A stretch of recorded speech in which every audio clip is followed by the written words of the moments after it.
We are now just 82 days away from the official release of Star Wars: The Rise of Skywalker by director J.J. Abrams, and ever since the release of the first and second teaser trailers of Episode 9, a lot of fans around the world have been very excited and eager to see the third and final trailer of this movie by Disney and Lucasfilm. This is Mike Zero. Make sure to subscribe if you are new to the channel for future Star Wars content.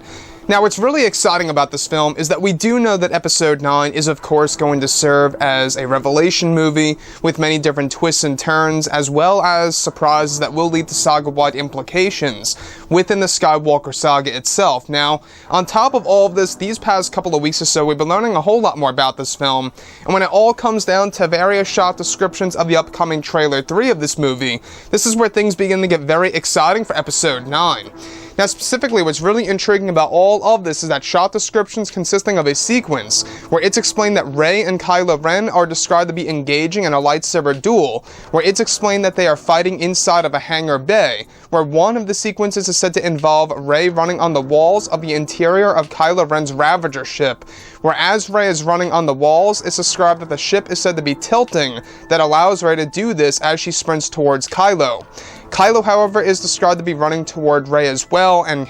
as they clash their lightsabers with each other, they suddenly are explained to be lifted up into the air, where they are said to be floating in mid-air as they are fighting in a lightsaber duel, where one of the scenes is said to involve Kylo Ren using Force lightning against Rey.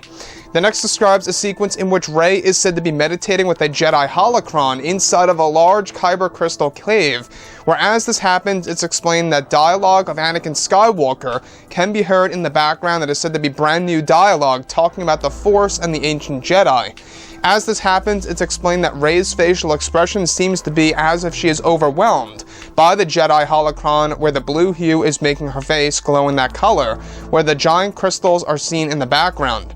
Another describes a segment in which Kylo Ren and his Knights of Ren are said to be walking toward a large cube structure that is colored black on the dead world of Exegol. The structure is said to be Palpatine's home world and the entrance to the underground lair in the movie, where tons of lightning is said to be going on in the background. As Kylo nears the structure, Ren is said to ignite his saber as he senses a dark presence below. So let's go over a couple of parts about this. Now, we do know that we are getting closer and closer to the third and final trailer of this movie. Now, Disney and Lucasfilm, they are aiming for October 14th, around there at least, because they will be attaching this new trailer to Maleficent 2, which, by the way, drops on October 18th. So with that being said, the one piece that I really want to go over that stands out to me a lot here has all to do with, of course, Rey and Kylo Ren and this zero-gravity lightsaber duel that we have been hearing about for a couple of months now. Now, as they are fighting inside of Kylo Ren's Ravager ship, it's actually said that there's one point in time where Rey is said to be running on the walls of his Ravager ship. Now, I know a lot of people are going to get flashbacks to the Matrix movies right now, but the main reason as to why this is happening is because the ship itself is tilting sideways, and because of this, it's actually described that the ship has lost power, which is the main reason as to why eventually they are fighting in mid-air, is because the gravity generators are now disabled. Hence, you get a zero-gravity lightsaber duel between Rey and Kylo Ren, very similar to what we got in the Clone Wars with Anakin Skywalker. Now, speaking about Anakin Skywalker, what's really exciting about all of this is, of course, one of the sequences where it's actually explained that Rey is inside of a kyber crystal cave.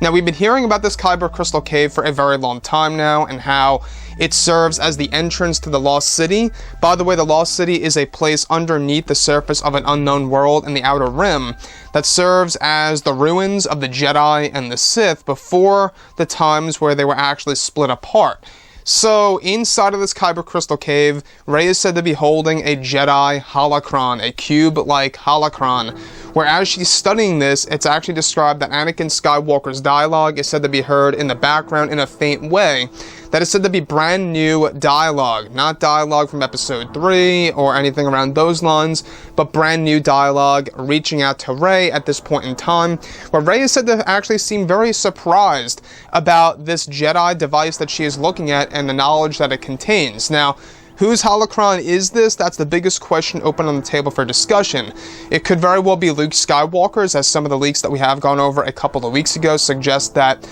she will indeed find Luke's Jedi holocron at a certain point in time in this movie and stumble upon it and use it in order to gain knowledge. So it would make a lot of sense as to why she's able to really kind of connect with the Skywalkers on that level.